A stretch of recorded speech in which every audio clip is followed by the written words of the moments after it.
Estoy verdaderamente encantada de poder participar y moderar este panel, donde, bueno, como sabéis, se denomina casos de éxito de internacionalización de la industria española. Puntualización, que me he subido con los millones. 300 millones con el Banco Santander. ¿Está esperando los otros? 300, los otros ya llegarán, pero 300.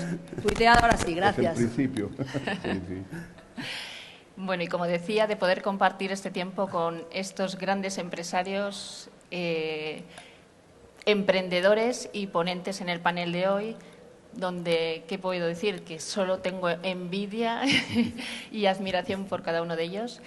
Y sin más dilación paso a presentarles, donde qué mejor nos pueden contar ellos mismos su experiencia y su...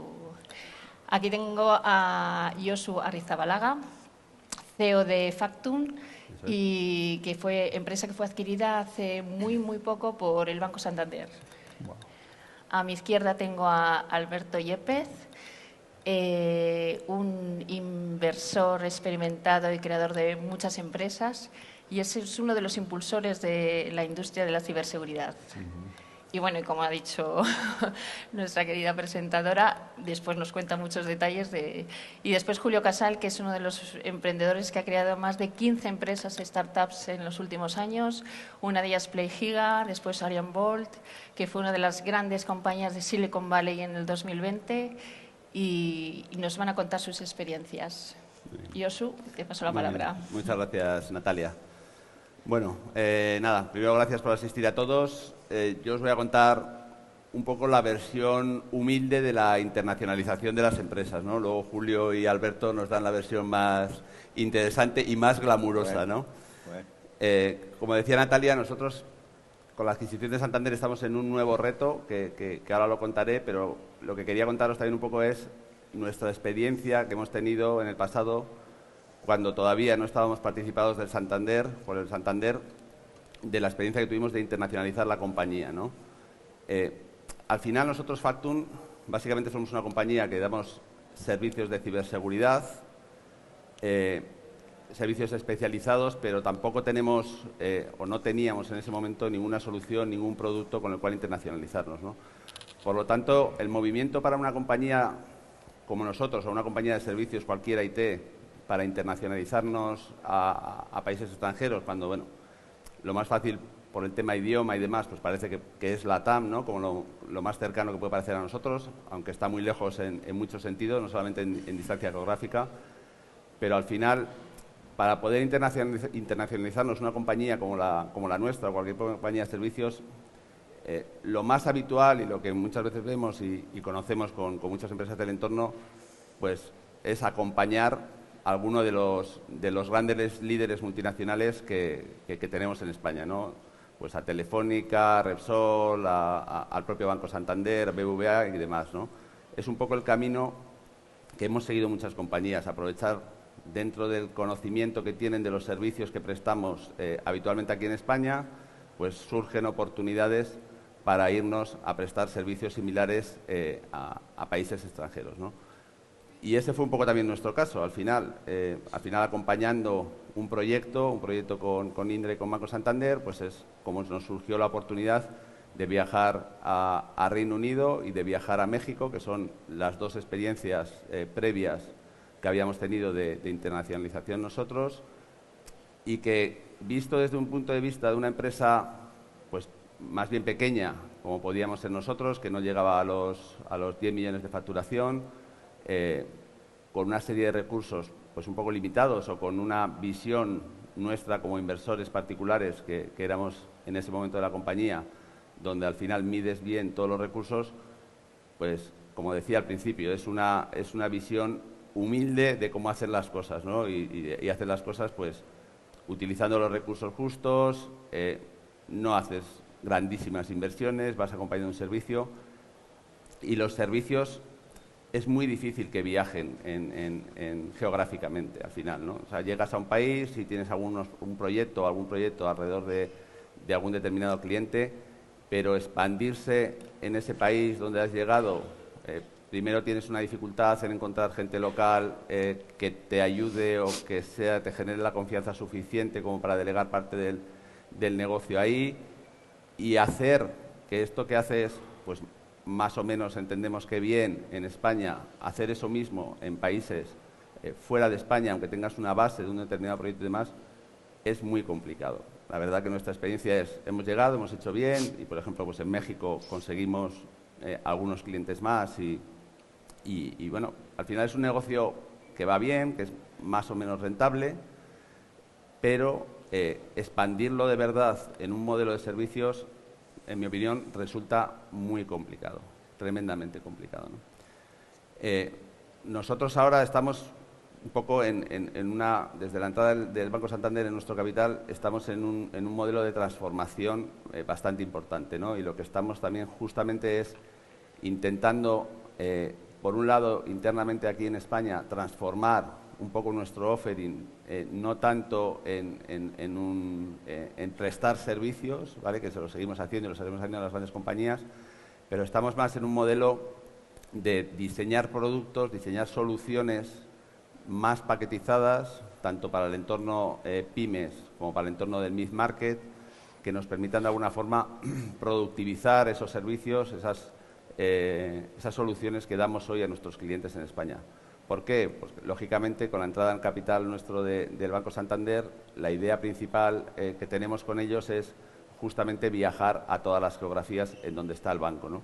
Y aunque tenemos el apoyo del banco y tenemos la voluntad firme del banco de apoyar los servicios de seguridad que nosotros queremos vender, la forma de hacerlo más rápido y yo creo que de hacerlo de una manera más exitosa es consiguiendo viajar con un producto, ¿no? Hemos diseñado un producto orientado a pymes que se llama Cyber Guardian, que seguro que muchos de vosotros habréis tenido la oportunidad de verlo y bueno, la información que hemos ido sacando en redes acerca de este producto y que ya estamos comercializando con el banco aquí en España y estamos iniciando la comercialización ya en diferentes países donde está presente el Banco Santander. Estamos realizando el mismo ejercicio para un entorno mid-market, donde estamos diseñando igual un producto agregado con diferentes servicios de más valor que demandan estas empresas de un segmento algo mayor y con la misma idea de internacionalizar. Entonces, bueno, yo principalmente lo que os quería decir es, se puede internacionalizar una empresa de forma humilde, ¿vale? Se puede hacer sin muchos recursos, posiblemente no, como nos van a contar ahora Julio y Alberto, que tienen experiencia de otros modelos diferentes, pero yo creo que la vocación de internacionalizarnos las compañías y de buscar nuevos horizontes, tenemos que buscar cosas que puedan viajar bien geográficamente, ¿no? Y para eso yo creo que la parte importante es tener un producto, tener una cosa que se presta igual en todos los países, independientemente de todos los componentes particulares al final de las idiosincrasias propias de cada país. Bueno, muchísimas gracias, Josu. Paso la palabra a Julio, que tiene, como dice Josu, otra experiencia también en la internacionalización. Y cuéntanos, que estamos ansiosos de saber. Bueno, pues nada, lo primero, un placer estar aquí. Muchas gracias por la invitación. Mi primera vez aquí en el Congreso en León, muy impresionado. La RSA española, como dicen algunos. Bueno, yo voy a contar el viaje de Elienbol. Elienbol creo que es un buen ejemplo de internacionalización. Sí. Tiene dos fases, dos trayectos. La primera fase, yo creo, es la parte empresa española que internacionaliza y luego ya conseguimos establecernos en Estados Unidos gracias al señor que tenemos aquí a la derecha, Alberto Yepes, que nos invierte. Ya se convierte en una empresa americana, Silicon Valley. Y es otra fase diferente. Me voy a centrar en la primera fase, que creo que es un poco el tema de hoy. Y bueno, yo creo que en Elienbol, desde el origen, teníamos la obsesión de internacionalización, estaba en el origen del proyecto. Nosotros éramos emprendedores de servicios de seguridad, como decía Josu, pues durante muchos años. Y siempre estamos pensando cómo salir de España, ¿no? Teníamos éxito, teníamos empresas de servicios, cientos de personas. Desde el comienzo éramos muy técnicos, nos sentíamos muy capaces, pero teníamos mucho miedo a la competencia de los señores americanos con capital enorme y en un mercado gigantesco, ¿no? Y esta enorme diferencia competitiva, dificultad competitiva, la teníamos muy en mente, ¿no? Entonces creo que la clave de verdad fue, bueno, esto es un viaje muy largo, hubo muchísimas, por supuesto, aspectos y fases del desarrollo del Limbol. Bueno, por resumir, empezamos en Madrid 2 personas, con 40.000 euros durante muchos años, sin financiación. Esto es en el año 2004-2005, no había mucho venture capital. Y poco a poco, como os voy a contar ahora, conseguimos ir cogiendo clientes fuera de España. Conseguimos al final una pequeña financiación de un fondo Adara, que nos ayudó, hizo de fondo puente, nos permitió, ya que teníamos pues, 15, 20 países, incluyendo Estados Unidos, clientes en Estados Unidos, pues decidimos saltar a Estados Unidos. Pero en ese momento, bueno, cuando llegamos a Silicon Valley, pues no conocíamos a nadie, básicamente no conocíamos absolutamente a nadie, no en Silicon Valley, sino en todo el país, no conocíamos a ninguna persona, ¿no? O sea, no había ecosistemas que quizá ahora ya se están estableciendo y que podemos hablar ahora, no tenemos mucho tiempo, pero era una época de muchos chales, ¿no? En ese momento conocemos y ya gracias a la capacidad de internacionalización conseguimos convencer a Alberto. Tengo que decir que tenéis aquí al mayor inversor de ciberseguridad del mundo, para los que no lo tengáis claro. Acaba de abrir este fondo de 300 millones en Europa, que yo creo que va a ser más de 300 millones, pero en Estados Unidos, pues yo no sé cuánto hará gestión, más de un billón, solo en ciberseguridad. Entonces, tenemos la suerte de que es hispano y que asiste con nosotros a este tipo de conferencias. Así que eso, tenerlo en mente. Yo tuve la suerte de conocerle, él nos invirtió ya cuando estábamos en Estados Unidos. Y a partir de ahí el Limbol cogió una carrera ya típica americana, ¿no? No sé cuánto cogimos, 100 y pico millones cogimos a Kleiner Perkins, cogimos a Intel, cogimos equipos ejecutivos de todo tipo, montamos equipos de inside sales de cientos de personas. Bueno, long story short, nos compró AT&T en el año 2018 por una cantidad muy relevante que yo pienso que en ese momento se consideró la mayor éxito de una startup española. Ahora ya seguro que no, pero en su día se consideraba como tal. O sea, fue importante. Entonces, ¿cómo vuelvo a la parte inicial? ¿Cómo conseguimos hacer esa magia, ¿no? de saltar de España al mundo, ¿no? Y otra vez con la gran dificultad de competir con los señores americanos que tienen todo el dinero y todo el mercado, no solo el dinero, ¿no? Porque el mercado es muy grande. Cuando nosotros vendíamos 20.000 euros nuestros primeros proyectos, nuestra competencia vendía millones de dólares, ¿no? La dificultad es muy grande. Nuestra magia fue, bueno, yo pienso que la clave es, y siempre se lo digo a los emprendedores españoles, hay que tener una innovación tecnológica, un producto con una innovación tecnológica diferencial. Pero hay que también desromper, hay que ser creativo y tener innovación en el go-to-market. Porque internacionalizar es salir, es ir a Francia, Alemania, Sudáfrica, Asia, y darte a conocer y visitar y luego hacer un POC, una prueba de concepto. Todo esto es extremadamente lento y extremadamente caro, como no tengas un modelo. Los señores americanos se gastan el 60% de su revenue cuando las empresas están lanzando en marketing y ventas, 60%, si no 70%. SentinelOne hoy día se gasta 72% del revenue. De cada $100 que facturan, se gastan 72 en la adquisición del cliente, ¿no? Esto es difícil de comprender en nuestra mentalidad, pero es una dificultad y una competencia. Nosotros lo que hicimos fue, entonces, hay que hacer un poco de magia en esa parte de go-to-market. Hay que ser innovador, no solo en el producto, sino también en el go-to-market. A la hora de lanzar el Limbol, la lanzamos porque teníamos una idea de un producto, que era el SIEM, y a la vez teníamos una idea de un go-to-market que pensábamos que podía disromper esta dificultad, ¿no? Que fue open source. Open source como modelo freemium, en el cual lo que hicimos fue establecernos como el líder open source de SIEM. Open source es de código libre, imagino que todos conocéis. Genera un montón de viralidad, de boca a boca, de afección positiva en el mundo, el comprador técnico, no en el comprador de negocio, pero en el comprador de técnico. Y esto, bueno, te crea una marca global. Nosotros conseguimos crear una marca global básicamente sin invirtiendo nada. No invertimos nada, bueno, invertimos nuestro esfuerzo estableciendo un producto que además regalábamos. Open source se regala, ¿no? Esto durante muchos años regalábamos el producto hasta que se estableció miles de empresas que empezaron a usarlo, lo metieron en sus operaciones del día a día, en sus pipelines, y con el tiempo pues nos empezaron a llamar para comprar soporte o capacidades de cloud, o capacidades de enterprise. Bueno, en ese momento era más appliances, el appliance profesional, todo esto, ¿no? Y bueno, esto es en definitiva un modelo de coste de ventas, ¿no? El coste de ventas, como decía, de SentinelOne hoy día es 72% del revenue. Nosotros tendríamos un coste de ventas del 3 o el 4% del revenue. En esa época, esto nos permitió además llegar a muchos sitios, como decía, tener clientes en 20 países, tener clientes en Estados Unidos. Yo creo que internacionalizar haciendo producto implica Estados Unidos, no, sino, por lo menos si quieres ir el viaje completo, ¿no?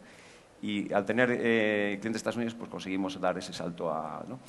Y bueno, y esa fue un poco la clave para lo que hizo la diferencia, ¿no? en nuestro proyecto. O sea, es un resumen muy simplificado, el viaje fue mucho más complicado. Hay un blog, si queréis leer lo que se llama, lo escribió Adara, que me gusta mucho, dice, él involved 5 pivots y 3 cambios de cultura, es decir, hubo muchísimas otras circunstancias y razones de dificultades, ¿no? Pero esto fue Bueno, y cuando digo open source como modelo de disrupción de go-to-market, otra vez insisto de go-to-market, eso no funciona siempre, por supuesto. Yo digo que hay que buscar ese tipo de fórmulas. Está el modelo freemium, está el modelo... Desgraciadamente no hay una fórmula que yo creo que sea mágica, ¿no? Que sirva para todos, ¿no? Pero creo que esa es lo que los emprendedores españoles deben tener en su producto, embeber dentro del producto la capacidad viral, la capacidad de hacer POCs, de hacer freemium, de generar contenidos de inbound marketing, elegir muy bien las categorías en donde se pueden generar esos contenidos y hacer ese círculo virtuoso, ¿no? de generación de modelos más eficientes para competir. Bueno, esta fue la historia de Lienbol. Ya termino muy rápido. Todo ha cambiado mucho. Ahora ya estamos en el 2022. Hay muchísimo más venture capital. Hay un montón de fondos, o hay varios fondos que están haciendo lo que llaman el puente de España-Silicon Valley, o España-Londres, o España, etcétera, ¿no? Y de esto sí que podemos hablar. Aquí también tenemos a Alberto. Alberto, cuando yo lo conocí, me dijo, o te haces corporación de Delaware o no te invierto. Tuvimos una crisis tremenda porque tuvimos que reinventar la empresa y no era nada fácil. En ese momento fuimos los primeros en hacer la redomesticación, un lío tremendo. Pero ahora yo creo que ha cambiado. Alberto nos va a contar. Yo creo que ahora ya los fondos vienen aquí y luego hay muchos... El ecosistema está siendo mucho más, ¿no? Hay mucha gente que ya estamos... Yo vivo ya allí, en Silicon Valley, desde hace 12 años y cada vez hay más gente... Que el ecosistema no es solamente el venture capital, son los abogados, son los consultores, son los advisors, son los mentores, son los emprendedores. Pero bueno, paso la palabra a partir de aquí. Y bueno, por lo que veo, al final la internalización consiste también en cambiar un poco la mentalidad que tenemos aquí en España. Que tenemos lo que dices tú de invertir el 72% en ventas, en marketing, eso en España eso pocas veces ocurre. Hay que ser consciente de eso, ¿sí? Hay que ser porque conscientes. Si yo pregunto, y estos días estaba preguntando, la gente, si os preguntara ya os he dado la respuesta, pero seguro que me diríais 10%, 15%. Sí. A nadie en su cabeza... Como máximo. Y además lo ven una locura. Se ve desde mi perspectiva, que soy emprendedora muy pequeñina, pero se ve como una locura. Es un modelo. Vamos a pasar la palabra a Alberto Yepes, que mejor introducción ya no ha podido tener, así que cuéntanos un poco dónde te encuentras, todo lo que tienes de bagaje y cómo nos puedes echar un cable a todos los que estamos aquí como emprendedores y qué consejos nos puedes dar. Bueno, muchas gracias a Encibe por la invitación. Al mismo tiempo, reflexionando un poco en los comentarios que acabamos de recibir, la ciberseguridad es un problema global. El emprendimiento y la innovación de ciberseguridad no solo está en Estados Unidos. Mucha gente habla de Israel siendo una cuna también de mucha innovación. De nuestra perspectiva, hemos encontrado tremendos emprendedores de innovación en España. Y hasta cierto punto nos gusta invertir en España, no solo por el hecho de los emprendedores, pero hay unas grandes universidades donde empieza la base del entrenamiento y la disposición. Yo creo que eso es una diferenciación.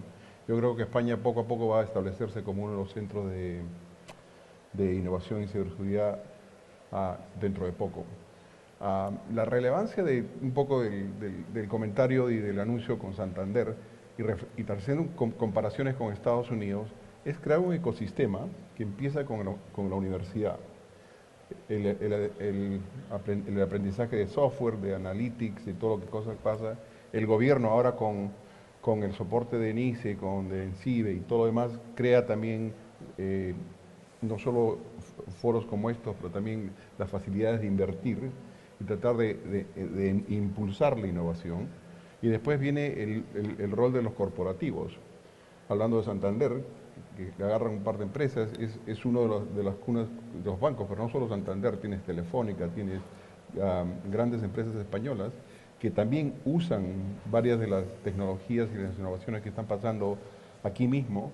El problema es cómo escalarlas, cómo llevarlas a otro lugar, ¿no? Y por decirte, empresas como las que he mencionado, no solo trabajan en España, tienen sedes en Europa del Este, en Inglaterra, en Latinoamérica, y el hecho es cómo escalar. Entonces yo creo que estamos empezando a ver ese ecosistema necesario del emprendedor, de la universidad, del gobierno, de las empresas corporativas, que van a lanzar y crear la base de crear grandes empresas. Ahora, Julio menciona también el hecho del rol del capital riesgo y también del rol de los abogados, de los mentores, y me encanta mucho que Julio esté de regreso y quiera ayudar a impulsar la innovación. Yo le decía a Julio, mira, tú tienes la obligación de regresar a España y ser un ejemplo de que sí se puede hacer eso. Y Julio dice, no, pero no me gusta estar al frente de gente. No, la gente quiere saber lo bueno, lo malo, lo que pasaste acá, porque todo el mundo quiere repetir eso. Entonces, se está creando este ecosistema ya. Yo creo que no es la primera vez que están haciendo este foro. Entonces ahora, juntos, nuevamente el fondo que estamos lanzando está exclusivamente enfocado no solo en España, pero en Europa, para poder impulsar la innovación. Claro, hay negocios que van a ser regionales, pero la idea es de crear negocios que empiezan regionalmente y que se lanzan a nivel global. Hemos visto varios ejemplos no solo con la experiencia de Julio, con AlienBolt y el hecho que se hicieron relevantes y conocidos por el modelo de open source, pero hay otros modelos. El modelo más importante, si lo ves desde el punto de vista del venture capital o el capital riesgo, todas las empresas a veces suenan lo mismo. ¿Y cuál es la diferenciación? ¿Cómo sabes que lo que están creando es diferente y que realmente es de valor? Es cuando tú hablas con las empresas grandes. Yo estoy usando AlienBolt, estoy usando los productos de Constella y esto. Entonces, eso es lo que nos da atención. Claro, creemos mucho en el emprendedor, pero si al final del día no están resolviendo un problema real y lo están haciendo en un ambiente que es complejo, de un banco, de una telefónica, de una retail que tienen que escalar y tener todo eso. O sea, hay que ver, ese es el momento en que nosotros nos damos cuenta de, wow, si ellos pueden tener estos clientes, imagínense con la ayuda de capital y la ayuda de otros emprendedores y gente que ha tenido experiencia en hacer esto para poder impulsar el negocio. O sea, si hay una cosa que quiero que lleven ustedes es, al final, hay emprendimiento, que las tecnologías o los productos que están haciendo sean relevantes y sean adoptados por los early adopters, las empresas que están haciendo eso, y el capital riesgo va a estar detrás de ustedes en vez del otro lado. O sea, eso es lo que nos da más atención a nosotros. Ahora, hablando un poquito de la innovación, AlienBolt y ahorita el caso de Constella, que estamos repitiendo un poco la historia. Julio tenía gente no solo en AlienBolt acá, pero con Constella empezaron en Granada por la universidad, ¿no es cierto? Sí, Madrid, ya tenía experiencia, emprendedores. Paco Mancilla, que está también ahí en la audiencia, tenía su propia empresa de análisis Askew, que trabajaba muy bien con el gobierno. Alex Romero, que tenía su empresa de Alto Analytics, que ya trabajaba con muchas de las empresas grandes. Y eso es cómo se fusiona 3, 4 emprendedores españoles de mucho éxito dentro de una empresa que está lanzando nuevamente a salir al otro sitio. Y lo que tienen en común son clientes grandes como Telefónica, Santander, BBVA, todos los grandes, que es lo que nos toma más atención. Y es por eso que nosotros entramos con fuerza para poder soportarlos y ayudarlos a que entren a un nivel de internacionalización. Sin esa base, ni siquiera no perdemos el tiempo. O sea, a tener confianza que lo que se está haciendo, estamos tomando los primeros pasos aquí en España para crear ese ecosistema, esa base, esa plataforma de innovación. Y nuevamente yo creo que el día de mañana, yo le digo máximo unos 5 años para que veamos muchas empresas de éxito españolas que estén sirviendo al mercado global. Y si ven y comparan un poco lo que Israel hace, el gobierno es muy metido, empuja bastante a sus empresas. Yo creo que comparando la innovación de Israel y de España, no sé si hay gente de Israel en la audiencia, los israelitas son muy buenos en crear rápido tecnologías que son de prototipos, pero a veces no tienen la habilidad de escalar muy rápido. Yo creo que las tecnologías de arquitectura que se crea aquí en España es a mucho más largo plazo, pero no tienen ese soporte de gobierno o ese empuje de mercadeo o business development del gobierno de Israel, que es lo que le falta a España. Yo creo que cuando comparan los dos ecosistemas, yo le doy a España mucha ventaja. Yo creo que este es el principio. Y como siempre decimos es, the best is yet to come. Lo mejor va a venir. Bueno, pues muchísimas gracias, Alberto. Bueno, qué decir que sabemos que los que estamos emprendiendo, que tenemos una pequeña empresa, que tenemos que buscar ese valor, tenemos que no tener miedo a la internacionalización, a salir a buscar ese paso, el dar el paso y el poder aportar ese valor que dice que tiene que diferenciarnos del resto y así conseguir crecer como estas 3 personas han crecido, y que para mí es de verdad un verdadero placer haber tenido y contado con vosotros hoy. Gracias, Josu, gracias Julio y gracias, Alberto. Gracias.